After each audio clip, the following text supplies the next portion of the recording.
नमस्कार साथियों, आज हम बात करते हैं चक्रीय चतुर्भुज के बारे में। चक्रीय चतुर्भुज होता क्या है? जैसा कि हमने वृत्त पढ़ा, ध्यान देना यहाँ पे, वृत्त पढ़ा तो वृत्त में जो हमारी परिधि होती है, जैसे चतुर्भुज में 4 सिरे होते हैं, तो इसमें एक कंडीशन बनता है। जैसे कंडीशन क्या बनता है कि जब ऐसा चतुर्भुज जिसके चारों सिरे किसी वृत्त के परिधि पर स्थित हो, उसे हम क्या बोलते हैं?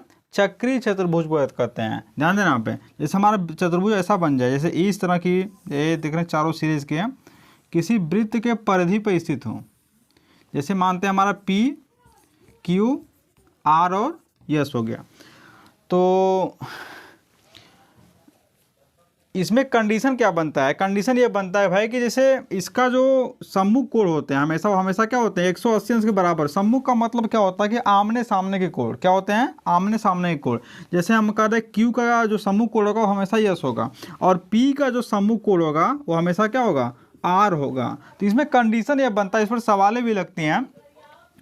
कंडीशन ये बनता है भाई, इसी जो सम्मुख कोण, कंडीशन ये बनता है कि यहाँ पे जो सम्मुख कोण होते हैं वो हमेशा 180 अंश के बराबर होते हैं। ध्यान देना यहाँ पे।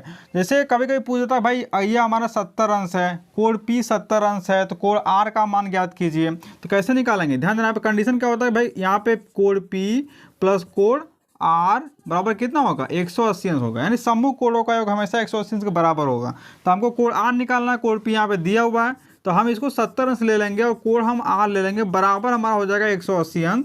यानी कोण R बराबर हो जाएगा 180 माइनस कितना? 70 अंश हो जाएगा। यानी कोण R का मान कितना निकल जाएगा? 110 अंश निकल कर सामने आ जाएगा। ठीक है, तो इस तरह से इस पर सवाल लगाते हैं। कभी कभी अज्ञात वैल्यू बीजगणितीय फॉर्म में भी दे देता है। जैसे हम यहाँ पर लिख लें भाई कि कोण P का मान x+2, क्या मान ले? कोण P का मान x+2 मान लेते हैं, और कोण R का मान हम मान लेते हैं 3x प्लस मान लीजिए हम मानते हैं यहाँ पे 6 मान लेते हैं। ठीक है, तो अब कहला कि यहाँ पे कोण P और कोण R का मान ज्ञात कीजिए। जब इस तरह से सवाल पूछ देगा तो कैसे लगाएंगे? ध्यान देना यहाँ पे।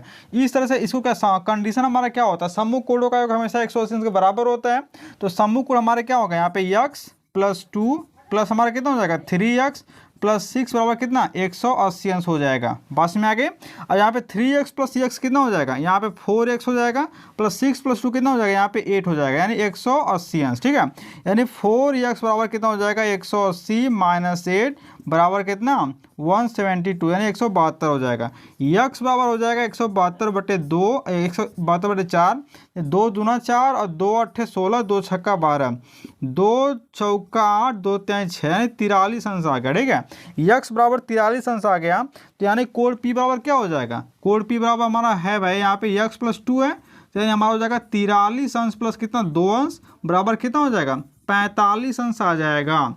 ठीक है, को हमारे को कोण P का मान 45 अंश आ जाएगा। तो कोण R का मान 180 माइनस 45 कर लेंगे यहाँ पे, तो यानी 180 अंश माइनस कितना कर लेंगे? 45 कर लेंगे, तो हमारा हो जाएगा 5, यहाँ पे 4 यानी 3 हो गया, 3 में से 4 गया, सॉरी यहाँ पे 5 यानी 8, यहाँ पे 8 में 7 होगा, 7 में जाएगा 3, यानी 135 अंश हो जाएगा। ठीक है, या तो ऐसे निकाल सकते हैं, यहाँ पे x का मान रख देंगे तो भी हमारा क्या हो जाएगा? 135 अंश वैल्यू आ जाएगी। तो इसी तरह से इस पर सवाल पूछता है। तो हम चक्रीय चतुर्भुज के बारे में जानेंगे।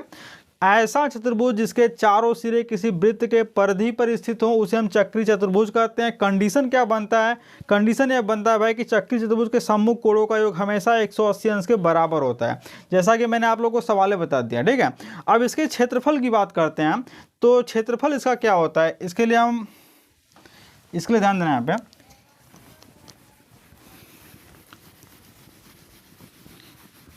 चक्रीय चतुर्भुज की एरिया क्या होती है?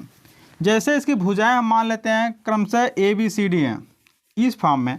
जैसे अगर इसकी भुजाएं दी हों, तो जैसे मानते हैं इसकी पहली भुजा A, दूसरी भुजा B, तीसरी C और चौथी D है। तो इस अवस्था में इसका क्षेत्रफल जो हमारा सामने बन करके आएगा, तो पहले इसका परिमाप निकालेंगे। परिमाप इसका क्या हो जाएगा हमारा? भाई परिमाप हमने आपको बताया था कि परिमाप का सिंपल सा मतलब होता है किसी भी बंद आकृति के सभी भुजाओं का योग। ठीक है, तो यहाँ से इसका जो परिमाप बनकर सामने आएगा वो हमारा आएगा A plus B plus C plus D। तो परिमाप ना लेकर के हम अर्ध परिमाप हमेशा लेते हैं, यानी यश का मान निकालते हैं। हमारा एक से इसको 2s मान के चलते हैं। ठीक है, तो यहाँ से हमेशा यश का मान निकालेंगे, तो यश बराबर हो जाएगा A plus B plus C plus D बटे कितना हो जाएगा, ये 2 बन गया है। ठीक है, यानी हमेशा अर्ध परिमाप ले लेते हैं तो चक्रीय चतुर्भुज का जो क्षेत्रफल बन के सामने आएगा यानी एरिया बन के सामने आएगी वह आएगा यह formula under root S minus A into S minus B into S minus C into S minus D हो जाएगा। बात में आ गई नहीं, ये चक्रीय चतुर्भुज का एरिया का फार्मूला है। बात में आ गए, तो ये कंडीशन बनते हैं, तो इसमें इससे ज़्यादा और कुछ नहीं है। ठीक है, तो यही है, एक बार फिर से ध्यान से देख लेना और इसको नोट कर, पहले इसको नोट कर लीजिए। ठीक है, इसको नोट कर ले फिर हम बता दें आपको।